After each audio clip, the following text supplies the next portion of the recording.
नमस्कार विद्यार्थियों, स्वागत है आपका ओनली यूपीएससी पर। ये क्रैश कोर्स है जून 27 को होने वाले प्रारंभिक परीक्षा 2021 के लिए। प्रारंभिक परीक्षा किसकी? सीएससी की, यानी कि सिविल सर्विस एग्जाम की। ठीक है, उस क्रम में ये पॉलिटी की क्लास है। हमने एक क्रम बनाया हुआ है, जिस क्रम में क्लास चल रही है ये उसकी तीसरी क्लास है। जो पहली क्लास हुई थी उसमें हमने आपको पिछले 2-3 साल के यूपीएससी के क्वेश्चन दिखाए थे और एक ट्रेंड समझाने की कोशिश की थी। जिस ट्रेंड में यूपीएससी के सवाल आ रहे हैं उस सब्जेक्ट को, उन एरियाज़ को हमने आइडेंटिफाई किया था और उसकी एक श्रेणी बना ली थी कि हमें इनकी पढ़ाई करनी है। देखिए, जब आप परीक्षा के नज़दीक हों तो ज़रूरी ये होता है कि आप महत्वपूर्ण बिंदुओं को पढ़ें जहाँ से 90 से 95% सवाल आ रहे हैं, अपेक्षाकृत इसके कि मोटी मोटी किताबों को आप बाँचते रहें। मोटी मोटी किताबों को बाँचना कोई अपराध का काम नहीं है, कोई गलत काम नहीं है, लेकिन हर काम परिस्थिति के अनुसार परिभाषित होता है, तभी वो सफल होता है। तो अभी जो परिस्थिति है वो ये है कि आपको जल्दी से सिलेबस कवर करना है और सब कुछ स्मार्ट तरीके से पढ़ना है।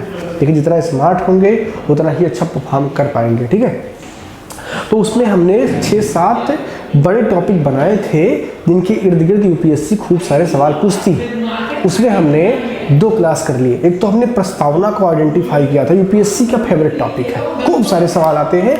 पिछले 2-3 साल के आप ट्रेंड उठा करके देख लीजिए, मैं गारंटी देता हूँ। आप पेपर खोल के देख लीजिए, फ्री में पेपर उपलब्ध है। आप यूपीएससी का वेबसाइट खोल लेंगे, प्रीवियस का पेपर मिल जाएगा और पॉलिटिकल क्वेश्चन निकाल लीजिए, आपको प्रस्तावना सवाल हर साल मिलेंगे। ठीक है, दूसरा है मौलिक अधिकार, मोस्ट फेवरेट टॉपिक। ठीक है, यूपीएससी का मोस्ट फेवरेट टॉपिक है, खूब सारे सवाल आते हैं और वो भी हमने समझ लिया पिछली क्लास में। अगर आपने नहीं देखा तो उसको जाकर के देख लीजिए। आज का जो क्लास है उसमें हम चर्चा करेंगे बेसिक स्ट्रक्चर पर, मूल संरचना पर या मूल ढांचा जिसे कहते हैं। ये भी कई इंपॉर्टेंट टॉपिकों में से एक है।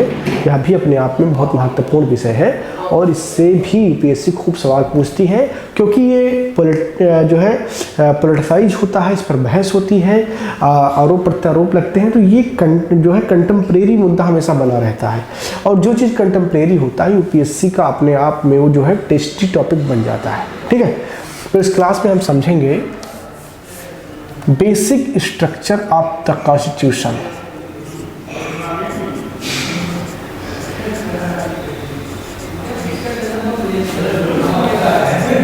Of Indian constitution.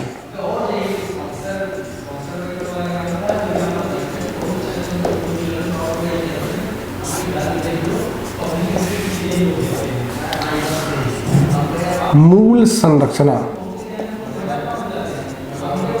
ठीक है, बाकी इसका हिंदी आप जानते हैं। भारतीय संविधान की मूल संरचना या इसी को मूल ढांचा भी कहा जाता है।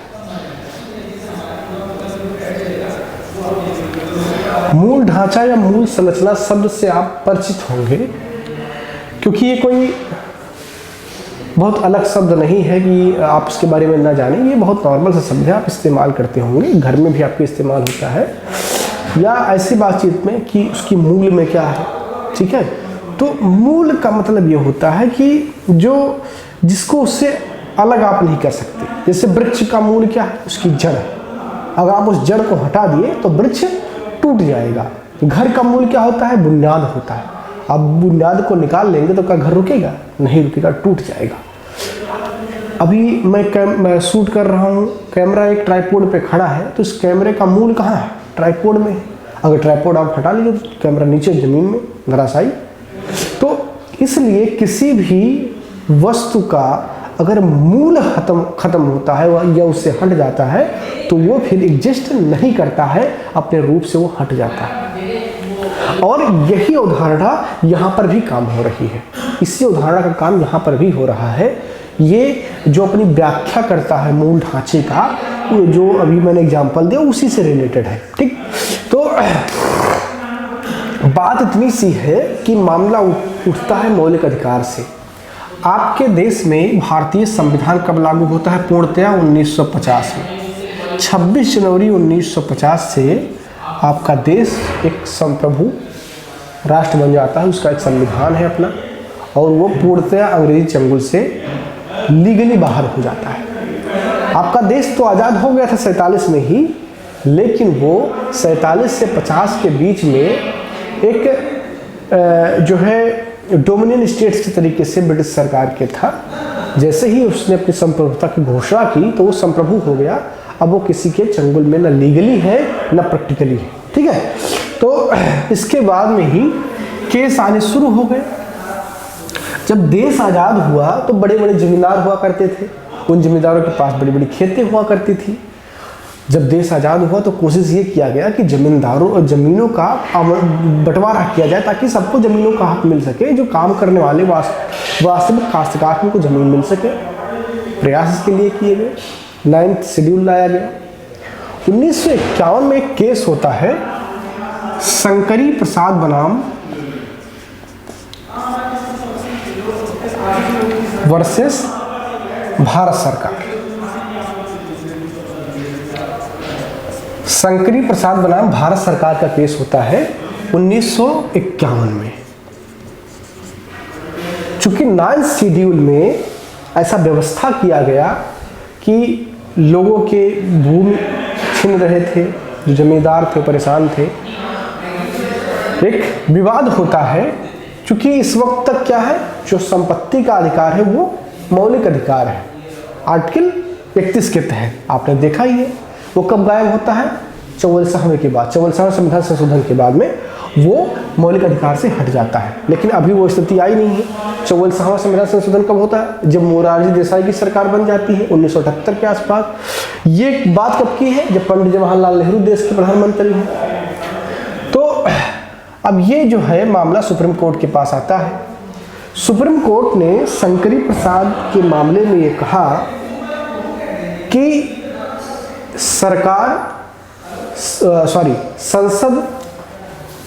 संसद संशोधन करके मौलिक अधिकार को सीमित कर सकती है, उसे खत्म कर सकती है, निष्प्रभावी कर सकती है और रोक सकती है।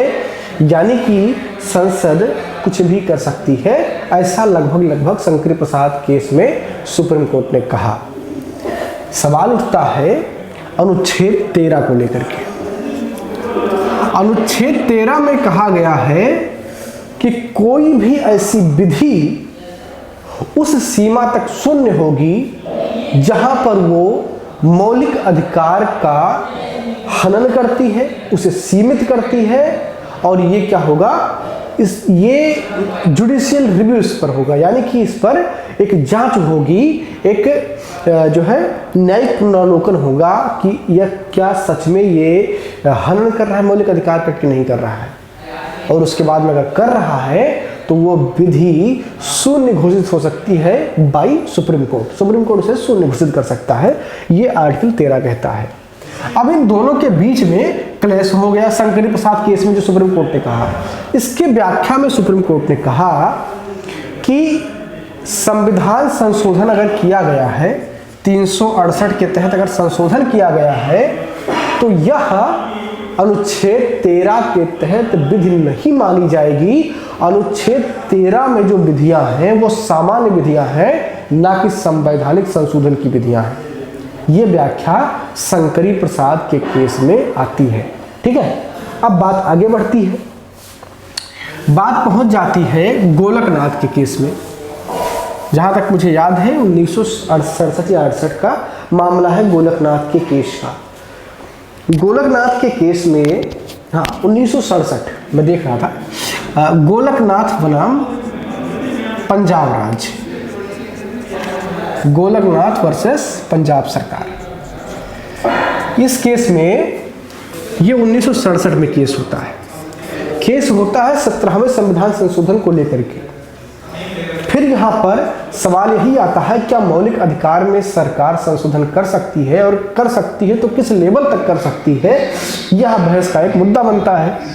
तो होता यह है कि गोलकनाथ के केस में अपने पुराने फैसले पर सुप्रीम कोर्ट बदल जाती है।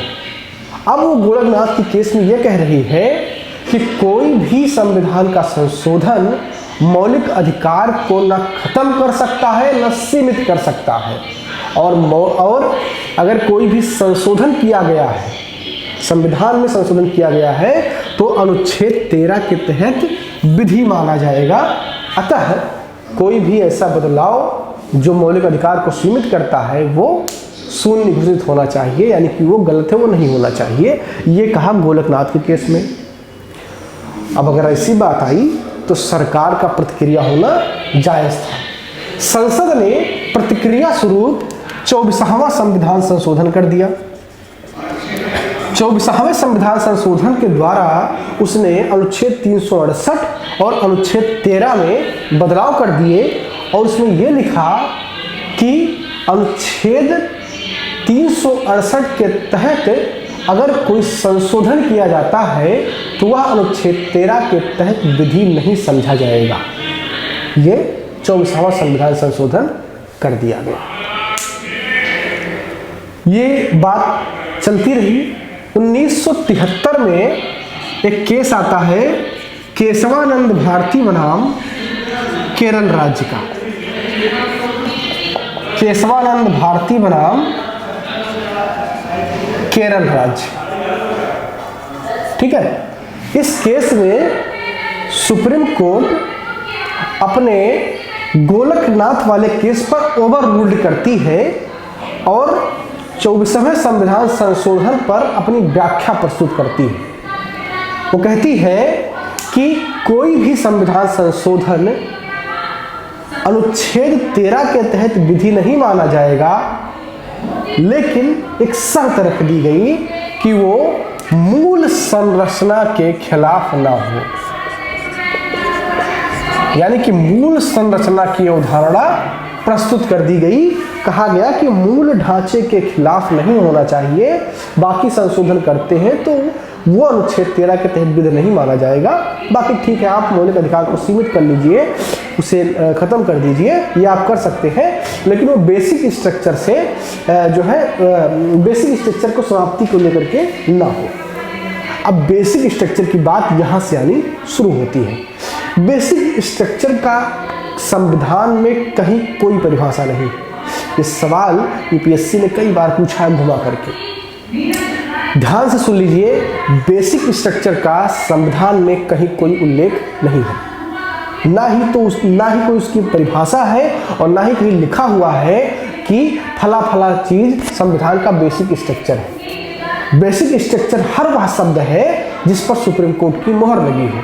सुप्रीम कोर्ट कह दे कि फला चीज बेसिक स्ट्रक्चर है तो बेसिक स्ट्रक्चर हो जाएगा। जैसे वर्तमान में एक लिस्ट है जो मेरे सामने पड़ी हुई है, संविधान की सर्वोच्चता, भारतीय राजनीति की सार्वभौमिकता, लोकतंत्रात्मक व्यवस्था, गणतंत्रात्मक व्यवस्था, संविधान का धर्मनिरपेक्ष चरित्र, विधायिका, कार्यपालिका, न्यायपालिका का शक्ति विभाजन, संविधान का संघीय स्वरूप, राष्ट्र की एकता एवं अखंडता, न्यायिक समीक्षा, संसदीय प्रणाली, कानून का शासन, मौलिक अधिकार, ये सारी चीजें क्या है मेरे पास लिस्ट पड़ी हुई सामने, ठीक है। तो मैं वही पढ़ के बता रहा था, एकदम सामने पड़ा हुआ है, लिस्ट है पूरी। बेसिक स्ट्रक्चर किस किस को घोषित किया है सुप्रीम कोर्ट ने, उसको छोड़ करके बाकी अगर आप कोई संशोधन करते हैं तो वो अनुच्छेद 13 के तहत विधि नहीं माना जाएगा। सरकार को फिर से उंगली हो गई और वो 1976 में 42वां संविधान संशोधन करती है। 42वें संविधान संशोधन में सरकार फिर से यह कहती है कि अगर संसद चाहे तो वो पूरे संविधान में कहीं भी संशोधन कर सकती है और उसे कोई ऐसा उपबंध नहीं है जो रोक सके, सीमित कर सके। ये बात 42वें संविधान संशोधन के द्वारा फिर से सरकार ने रख दी। मामला आगे बढ़ता है और 1980 में केस होता है, मिनर्वा मिल्स का केस होता है और उस केस में फिर से एक व्याख्या होती है 1980 ये मिनर्वा मिल्स मामले में, ठीक है। तो मिनर्वा मिल्स मामले में क्या होता है, देखिए ये डेटा देख लेता हूँ। 1980 ये डेटा मुझे बहुत कंफ्यूज करता है, तो इसलिए इसको देखना बहुत जरूरी है। कुछ गलत यहाँ से कन्वे नहीं होना चाहिए, तो चाहे मैं कुछ किसी चीज़ का सहारा ही क्यों न ले लूँ, ठीक है। अध्यापक का मुख्य काम है व्याख्याकार होना, वो व्याख्या करे अच्छे से, ठीक है। अब आप इस पर अपनी क्या राय रखते हैं, ये तो ठीक है, व्यक्तिगत राय कुछ भी हो सकती है। तो यहाँ तक जब बात पहुँच गई 1976 में सरकार ने फिर से उसको बदलाव कर दिया, तो 1980 में फिर एक केस आता है मिनर्वा मिल्स का।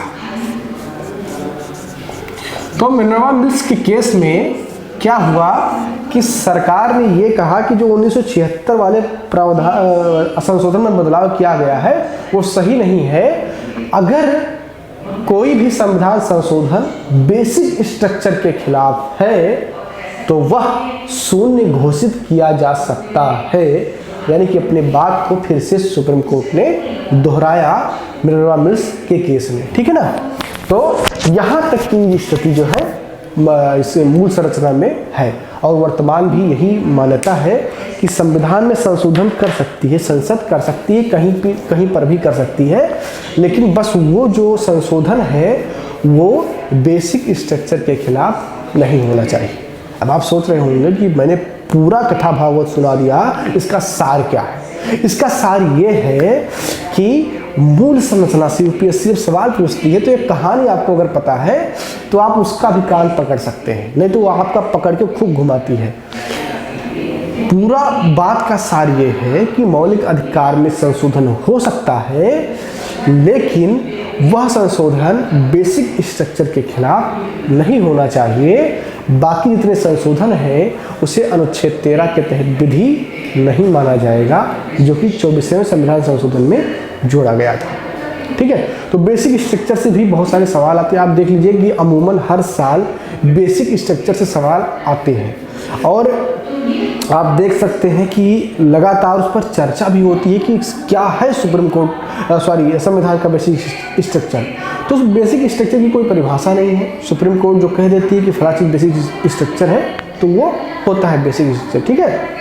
चलिए इस क्लास में इतना ही, मिलते हैं अगली क्लास में, बात करेंगे डीपीएसपी की, directive principle of state policy की। अगर कुछ इसमें आपको समझ में ना आया हो तो लिख करके पूछ लीजिए, संभव होगा तो उसका जवाब मैं अगली वीडियो में जरूर दूंगा। धन्यवाद। मैं मानस मिश्रा, द न्यूज ओशन का मैनेजिंग डायरेक्टर, आपके लिए एक ऐसी पत्रिका पहली बार आई है जो सिर्फ सच दिखाएगी। कृषि कानूनों पर मचा है घमासान, हो रही है मनगढ़ंत बातें। मैं अंकित मिश्रा, पढ़िए मेरा आर्टिकल इस मैगजीन में फैक्ट के साथ। यूपीएससी के एस्पायरेंट समझे हर मुद्दों को गहराई में जाकर के। इस नए लेख में आपको मिलेगा नए संसद भवन के निर्माण से संबंधित सारी जानकारी। मैं विशाल यादव, अब तक आप लोगों ने हमें टीवी पे देखा, लेकिन अब हमारे लेख आपको दिखेंगे इस मैगजीन में। मैं Ranjit Prasad, reporter the news ocean. हम आपको दिखाएंगे किसान आंदोलन के बीच में जिहादी कांड। सब्सक्राइब करें द न्यूज ओशियन, खबरों का समंदर।